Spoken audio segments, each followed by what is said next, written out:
Tsukimiya Minami is just an ordinary convenience store worker trying to make ends meet. Another day, another dollar. But things take an unexpected turn during a late night shift when she encounters a mysterious stranger in need of help.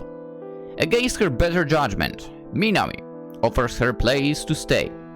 Little does she know, her new and annoying, yet surprisingly captivating roommate is more than meets the eye and ear with a plate full of troubles. Yet Minami can't seem to resist lending a hand. As Minami gains a new temporary roommate, she soon also ends up gaining something else unexpectedly. Find out by playing through the moon that fell for the star.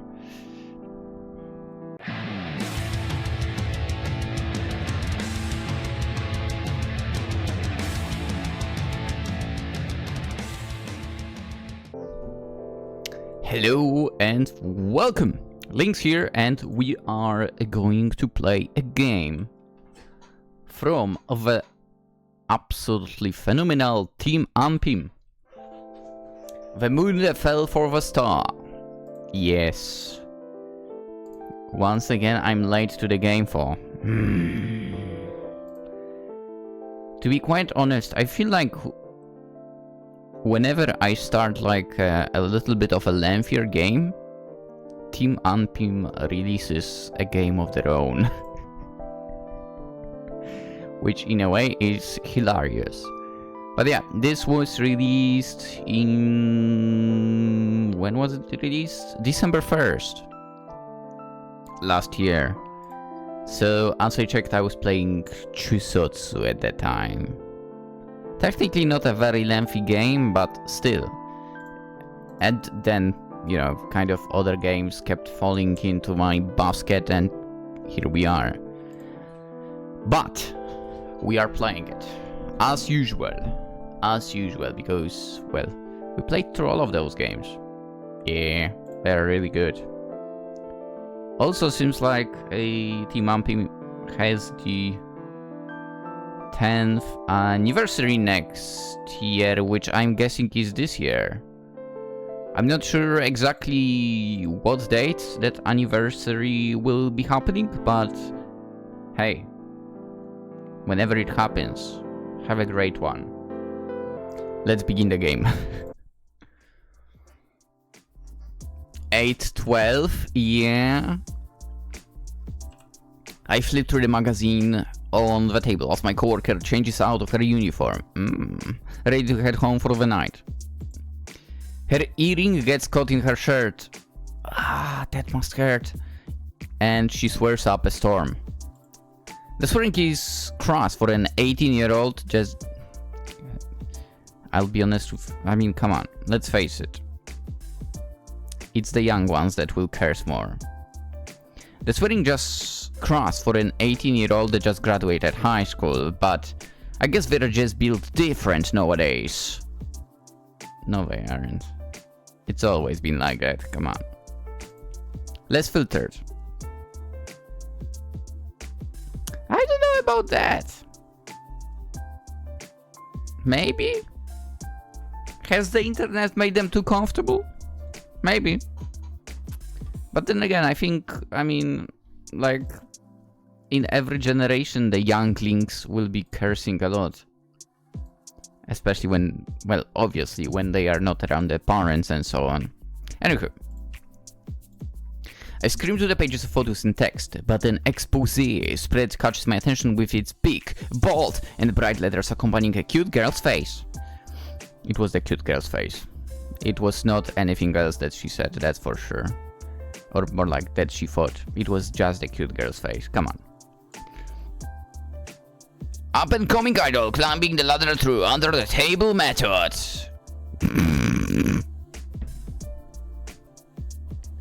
What are we in Hollywood? Caught living hotel together with known producer. First scandal is Constellation's leader Polaris cancelled. Constellation. The paparazzi photo blown up to the whole page shows the idol entering a taxi with a man following close behind. Layered over the paparazzi photo is the idol in question's cute headshot, where she is seen smiling a picture-perfect smile, which contrasts the unfortunate event. Zan desune. That's the idol life for ya, huh? Having a paparazzi follow you everywhere. My coworker leans over at me and surveys what I'm reading. My coworker, whose face is not that important. I actually don't even remember how she looks.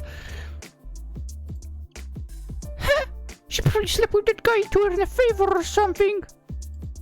But she should have known to be more careful. Being an idol means always being in the spotlight with every move of yours. Being followed.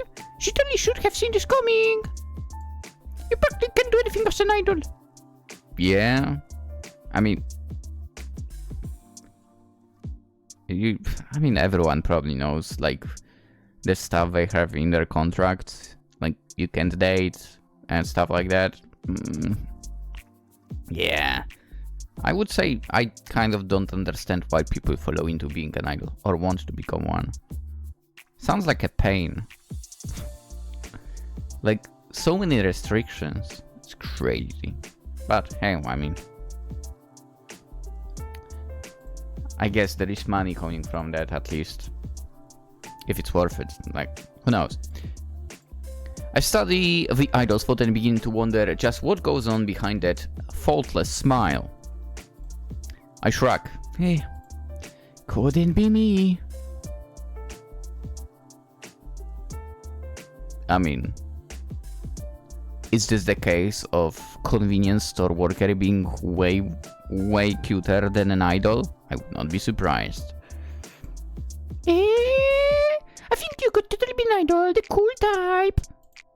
You love singing, don't ya? You killed it at karaoke get together last move. I scoff exaggeratedly at her ridiculous comment. That doesn't mean I should be an idol. I lean back and stare at her with a skeptical face. I just like going to the karaoke box, that's all. No, you should totally try. I know she's joking, but I can't help but think she's also serious at the same time. No one wants a washed up 24-year-old. I wouldn't complain. That's considered a hack in the idol world, ain't it?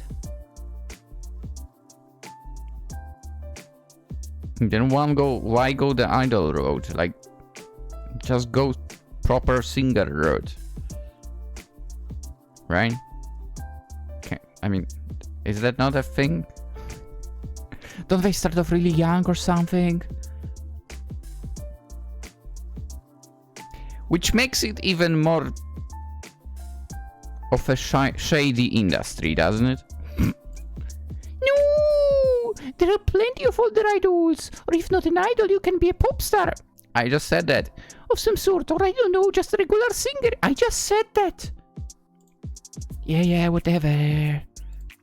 She sticks her tongue out in a disappointed manner and makes her way towards the door. Alright, Yuko-chan. And I are gonna head out. Don't work too hard, okay, now? I close the magazine and follow her outside to the front of the convenience store where it's as quiet and empty as my wallet. Yeah, I kind of understand that statement. Sadly. Alright, all set, ready to head out, Surya? Yep. The two young part-timers bid their farewell to me and Yoko teases me one last time. I'm surprised you haven't encountered any ghosts visiting 3 AM yet. Dude. Wait, this is a 24-hour story, isn't it? I'll be honest, if we had 24-hour stores in Poland, first of all, I would definitely be shopping at night. Second of all, and that's a weird statement, but if I had no other choice, I would totally, like, work in a store like that. Night shift only? Yeah. There have been countless stories of strange things happening at the time. Shut up, will you? She cackles away as she tears out the door, but I didn't find it funny at all. I don't want her jinxing anything. Shish. Not this. I can't stand people saying shish. The clock on the point of sale terminal screen reads 10:30 p.m. and I position myself behind the counter, about to begin my NPC duties.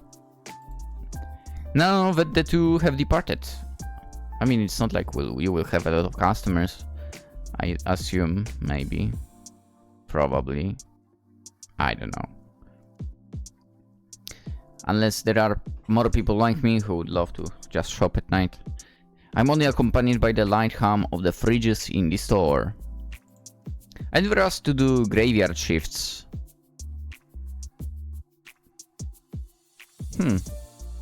Work on a graveyard also sounds tempting for some reason. But I was forced to since the other chick got fired for arguing with a customer. Huh? That's interesting. I think she was aiming to be a model but couldn't land any gigs, so she had to work here to get by. Yeah. Too bad she was very cute too. But no romance at work, girl. No romance at work. That's always a bad idea. But her living wasn't cute, as now I'm stuck with working until ungodly hours into the night. It's only been a week, but I don't think my sleep schedule is ever going to adjust. Yeah. I stifle a big yawn and await the long night that's ahead of me. What's a sleep schedule again? The digital numbers on the screen now reads 3:05 a.m. And just as expected, only a few handful of customers had come by within the past 6 hours. Dude, I would totally, like, play on a PSP or whatever. I tried to hold back yet another yawn, but to no avail. It escapes me just like how I want to escape this place right now. At least no one from the management is here to point out my bad manners for yawning out loud. I blink my dry eyes to keep them open and alert, but something else jolts the alarm system in my body instead.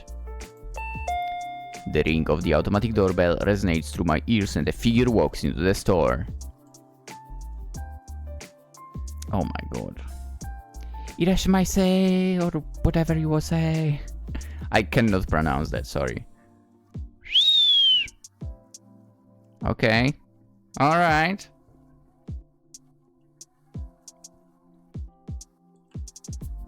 Hiding yourself. My greeting was loud and clear. Let's not talk about that. But it trails off as I begin to study the suspicious looking customer.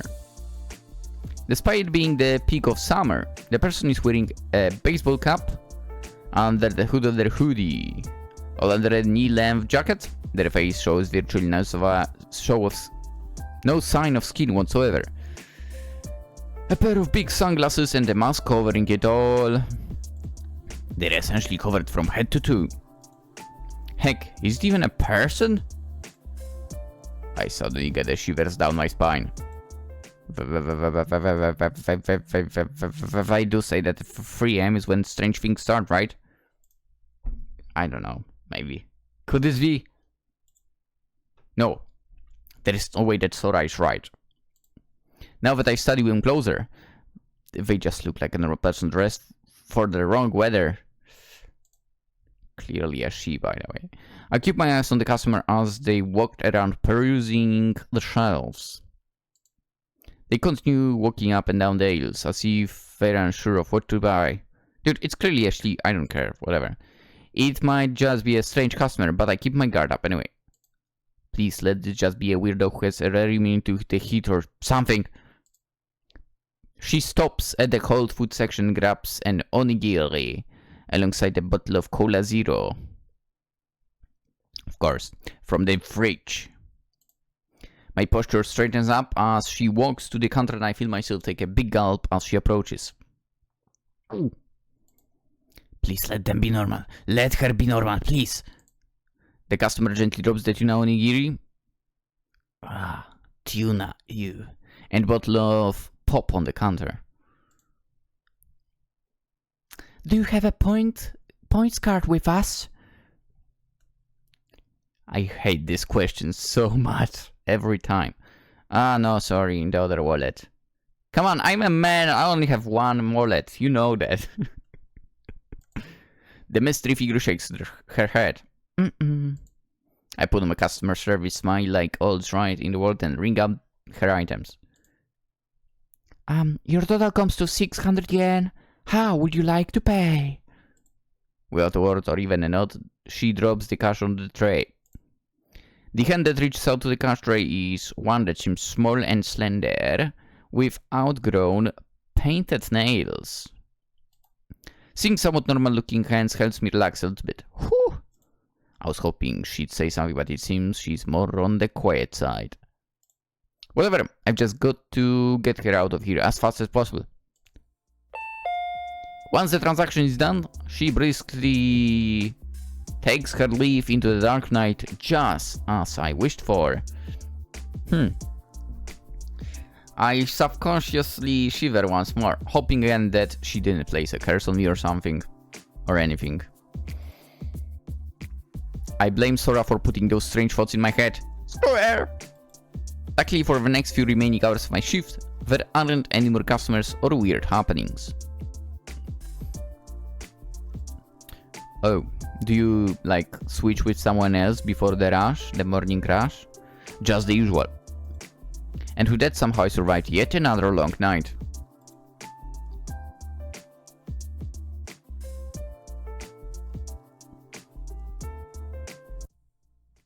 The next night? Thank you, come again. I drop my customer service smile and I would never smile to a customer. Never. By the way, it's such a stupid rule, like, oh, you must smile to the customer. It's in the contract. Like, come on. Yeah, we had that in my... Was it in a contract when I used to work retail? I don't even remember now. But they would constantly nag about it. Oh, you must smile. Always say good morning. Blah, blah. Dude, I mean, come on. Especially in a place where there is a lot of movement. You would need to basically say it like every 5 seconds. Which is stupid. Learn some restraint. But anyway, it's not like I followed those rules anyway. I drop my customer service smile and stifle my 100th yawn, slapping my cheeks to snap out of the sleepiness. What hour is it? I'm once again stuck in this empty convenience store alone at ungodly hours. At 3 a.m. nears again. I'm reminded of the strange encounter last night. I really hope nothing else happens tonight during that hour. But then again, it's not like that person was a ghost or anything, I think. I hope. They could have looked scarier. For wearing that many layers in the summer seems quite scary. I mean, I guess it depends where you are. Summer can be cold at night, I guess. Man, I need to stop playing Shilazard games. I'm the other way around. I should start playing those games. And to stop listening to whatever horror story Sora feeds me. Yeah. I don't think I own a single one of those games, but I've seen they are decent. Anyway, it doesn't help that she made me play that stupid horror convenience store game recently either. Well, I did play from Edge, like the kiosk game, but it wasn't really a horror. Yeah, I mean, technically maybe it was it did fall into the full horror section, but it didn't feel like it. there was no spooks or anything like that. And also the freaking fast food restaurant game, I guess, which also wasn't that spooky at all.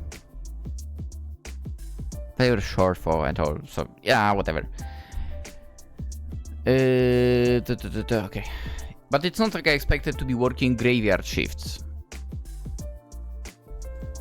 I leaned back against the counter behind me and closed my eyes for a little bit. Oh, I used to do that a lot as well. Except during day.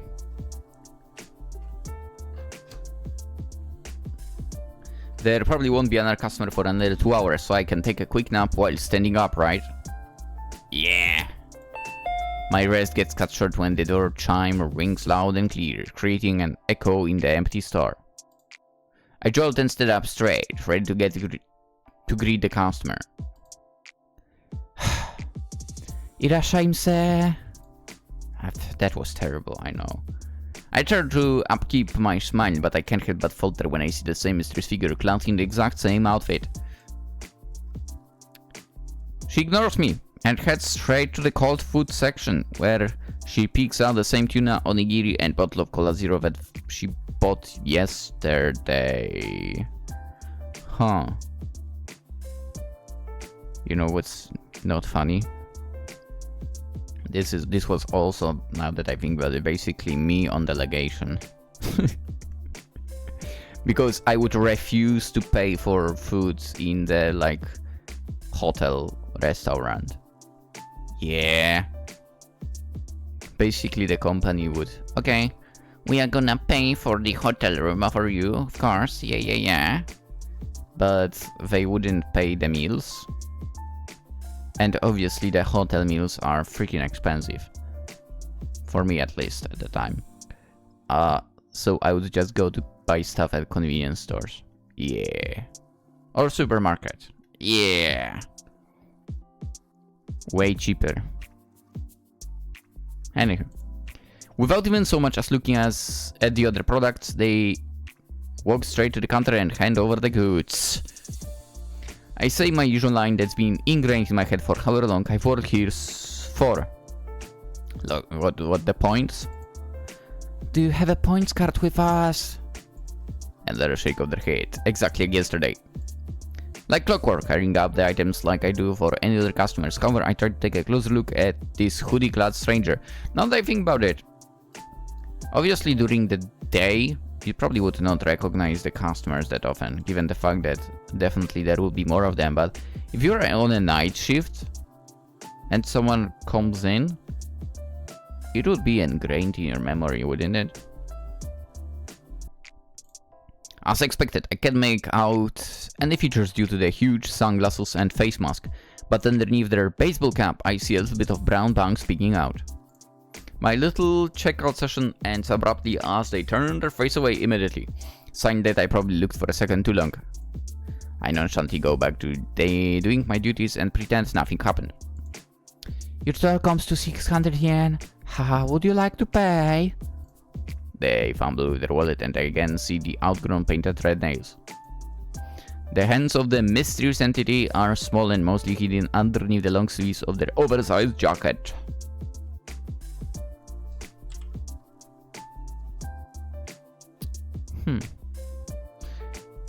Yeah, you know what? Maybe that jacket is overkill?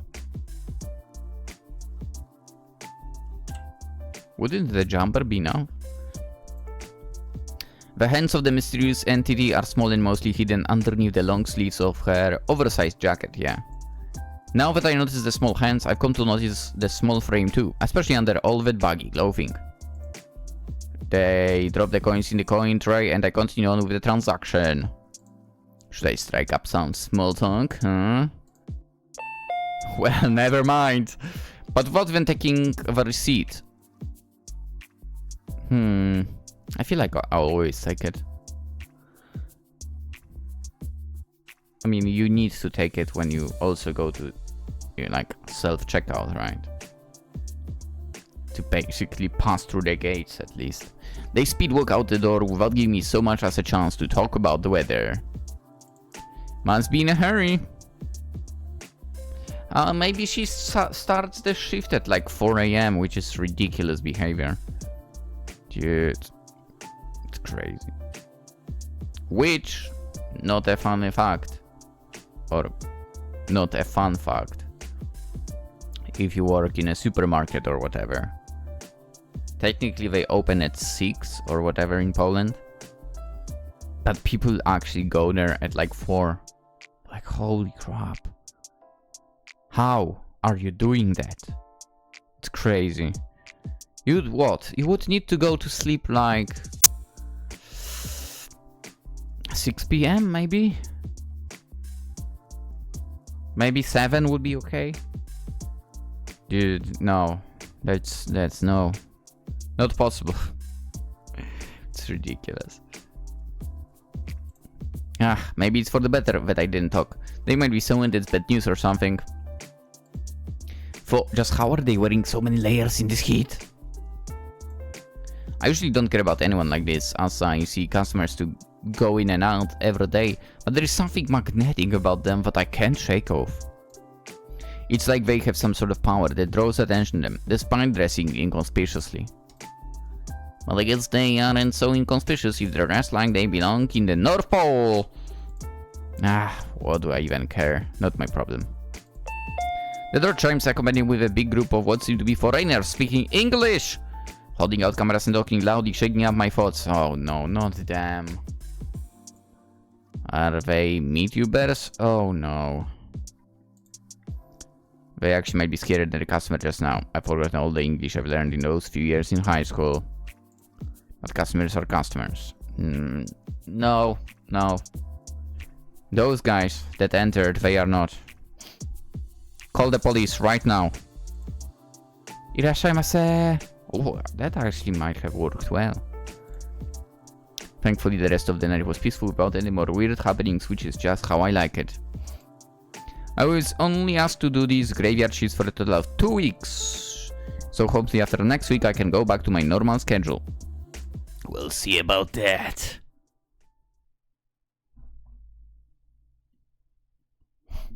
I would take those night shifts. The next night. Another day, another dollar. Wait, another dollar? Are we not in Japan? Or rather, another night, and I feel like it should be another day, another yen. Right? Or rather, another night, another shift of sleepiness I have to fight. I pick up the fallen bag of chips on the shelf and place it back upright how it should be. Then I continue down the aisle looking for more displaced items and spy a box of Pocky in the wrong spot. As the star employee that I am, I return it to the section it should be in. To curb my weariness tonight, I decided to keep myself busy and clean up the store, but I've pretty much fixed every crooked cheap back and wiped every dirty surface. I do one more check in this section before heading back to my post behind the counter. Just one more hour. Speaking of, it's 4 AM and the winter-clad visitor has yet to come today. Sad. I was thinking of making small talk, since it'd be the third time they'd come around. That pretty much starts counting as a regular customer, right? Ah well. Around the shelf's corner, bump to the jutting shelf of cup ramen. Oh god, I'm so out of it that I can barely steer clear of obstacles. I put back the fallen cups of ramen and the old familiar door chime rings loudly in my ear. Irashaimasen. Within a split second, I grab hold of and shaken. I freeze in a place in a stun log, but when I take a look at who's manhandling me, I see the oh so recognizable jacket, hat, sunglasses, and mask. Please hide me! The unexpected female voice throws me off guard. My brain is still struggling to grasp the situation at hand. Huh? Hide me! I give her a what-the-hell look, but she's insistent. She takes off her sunglasses and pulls down her mask, revealing the sincerity of the fear and desperation on her face. Please! Her head whips around, looking outside the window. My eyes continue giving the attacker a baffled look, thinking she's crazy, but the desperation in her face and voice rings alarmingly. My eyes dart around looking for a quick place where I can hide her. I mean... backroom? I grab her hand and usher her quickly behind the counter, pushing her down to a crouch position so that she's hidden from the view. Just a few minutes later, two men holding big cameras come rushing into the store looking around frantically. The curled up girl under me puts a finger to her lips and gestures for me to stay quiet. Irashaimase. Half my brain is still unfunctional due to being suddenly thrown into some wild scenario. The men ignore me and begin searching through the aisles. I swear she ran in here. Well, she's clearly not here, you dumb boss. It would be a dead end if she ran here anyway. Is there something I can help you with, dear customers? They look at me briefly and then one of them replies meekly. No, sorry for the intrusion. Come on, she couldn't have gone far. Let's keep looking elsewhere. Freaking idiots.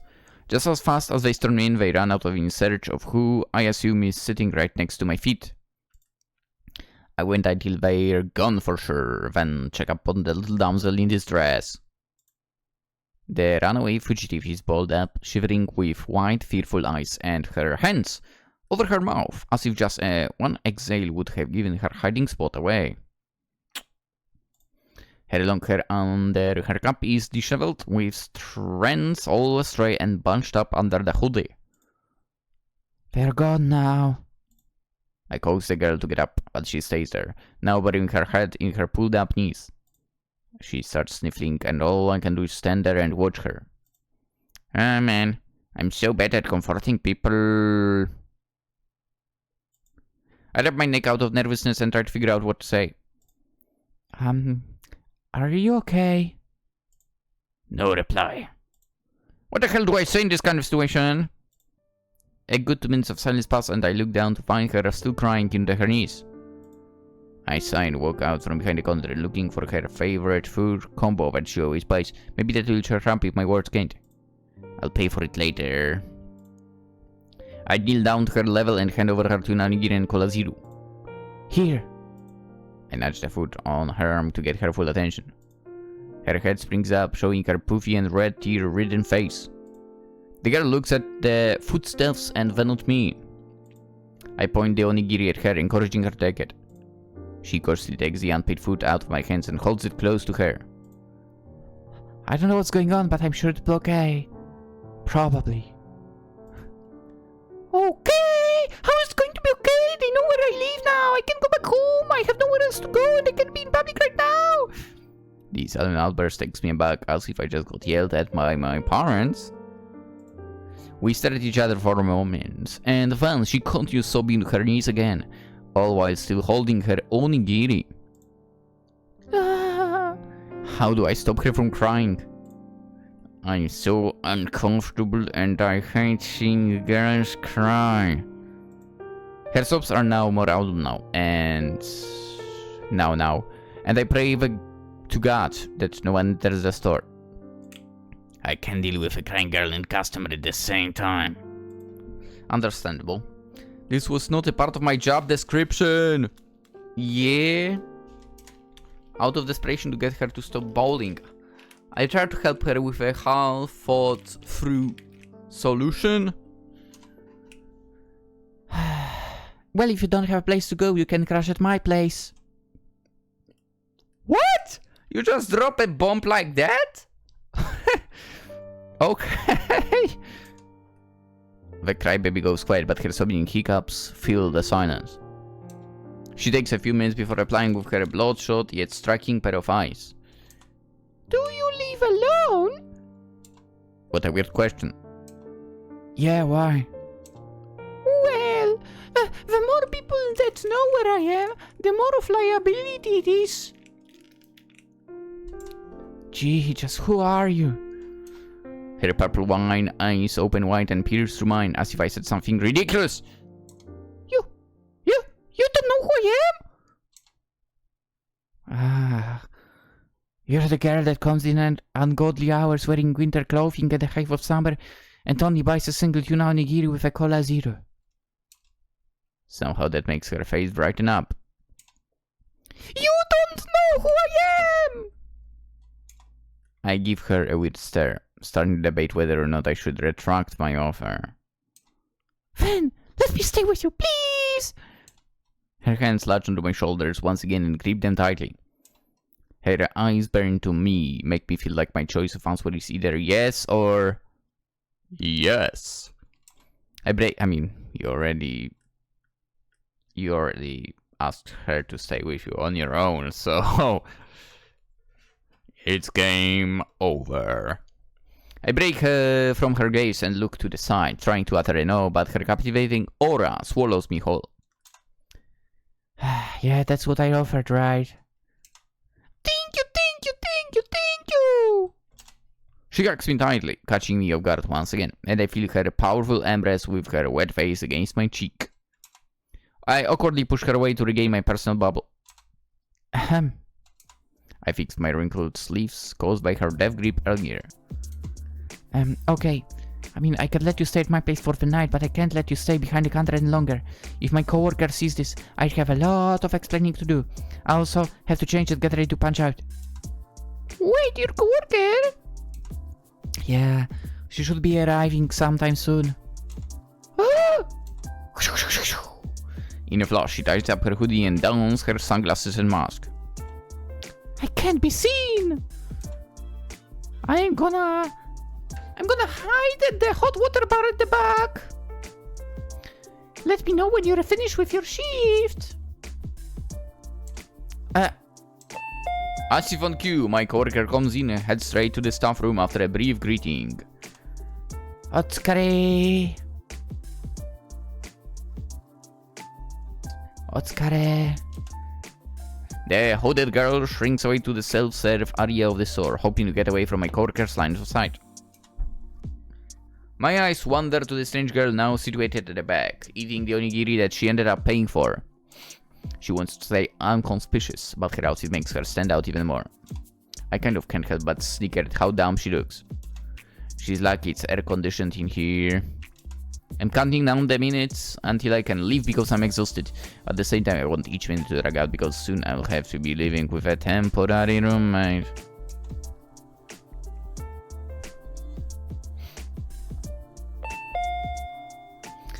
Ooh, hello. Yeah, it's summer, okay? Once I change out of my uniform and pack my stuff, I step out of the sliding doors of the convenience store, and right behind me is my new roommate. Ready? Yeah, but please, Katie, how far is your place? Gee, I'm lending my place and you have the gall to boss me around. I'm sorry, just there's going to be more people on the street soon. It will be about a 10-minute walk. You okay with that? Yeah, no, please, let's go. Okay, chill, will ya?